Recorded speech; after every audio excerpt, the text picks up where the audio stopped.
In this area we have our basil and our Malabar spinach, which is starting to bloom. Beautiful little pink blooms. They're doing very well. We have lots of it. Next year I want to make arbors out of it, because I've seen how they get so many branching vines. They'll be able to grow everywhere. Make a whole house out of them. An edible house. Okra. Bloom either about to open or it already has opened and now it's closed. Okra is another plant that's quite beautiful with beautiful blooms.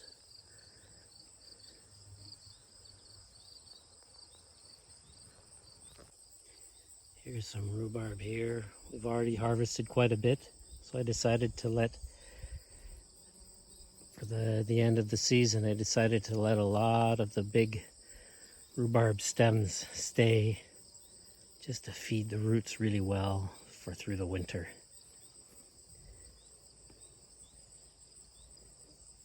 Got our peanuts here. Actually, they're all over here, except some ground cherry that decided to grow here that I didn't plant is doing so well because of the peanuts that I thought, oh, I'll let it stay and we'll get lots of ground cherry. We'll still get lots of peanuts.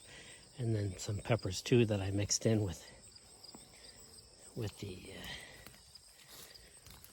the peanuts are also doing quite well.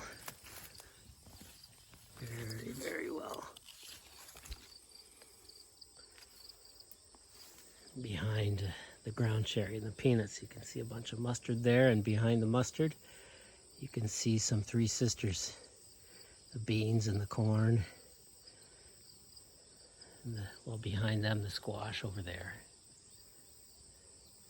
And way in the back you see more three sisters.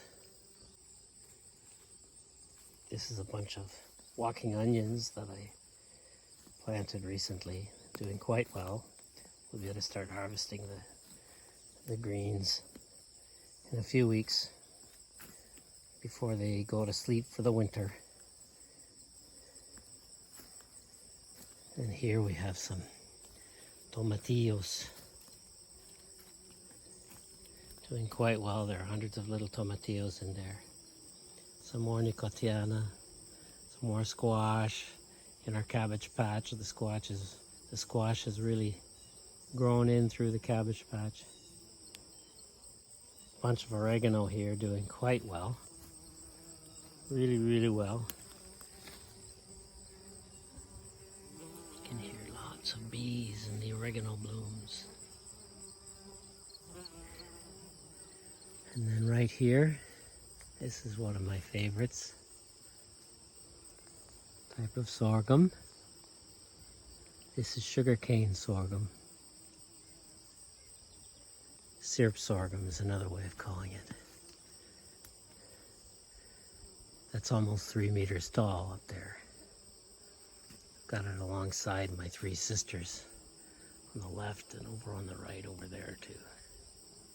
Three sisters are doing well with them, and you can see I can't walk over there because there's too many plants. I'm not going to walk on top of them, but you can see the beans and the squash and the corn cobs.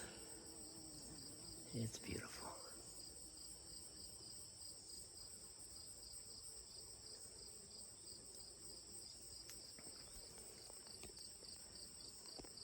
So yes, the sugarcane sorghum, I'll be able to harvest the grain to make bread with, make flour with and bread, and the canes for sugar.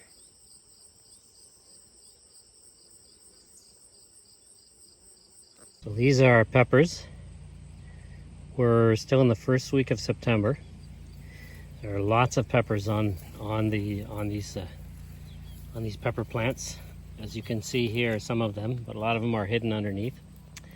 But we still have time to allow some small peppers to grow from the blooms.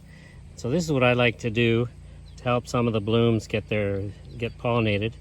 Where I see a bloom, I'll just tap on the branch a little bit to shake the bloom up. because pepper blooms can be pollinated obviously by bees and other insects, but they can also be wind pollinated. And by just tapping the stem like this, where I see a flower, it's like there's a little breeze going by, and that allows the flower to be pollinated. And so maybe we'll get more peppers more quickly. And these may not have time to grow full size, these new ones, but these plants are doing so well that I'll give it a try.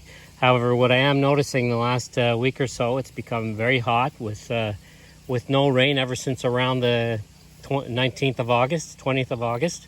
We've had almost no rain, and it's become really, really hot now in September. And so the plants are concentrating more on just growing their fruit rather than putting out more flowers. We have quite a few watermelons, one here, one hanging here, one hiding behind the fence there.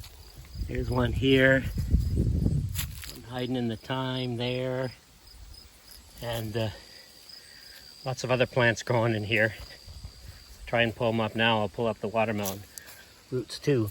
There's one here. Oh, this one I'm gonna pick because the vine is completely dry. So let's just pull that off the vine. We'll see if that got a chance to ripen before the vine dried up. There's another one here, and here, and another one behind the fence here. All sorts. There's some more over there, some more over there.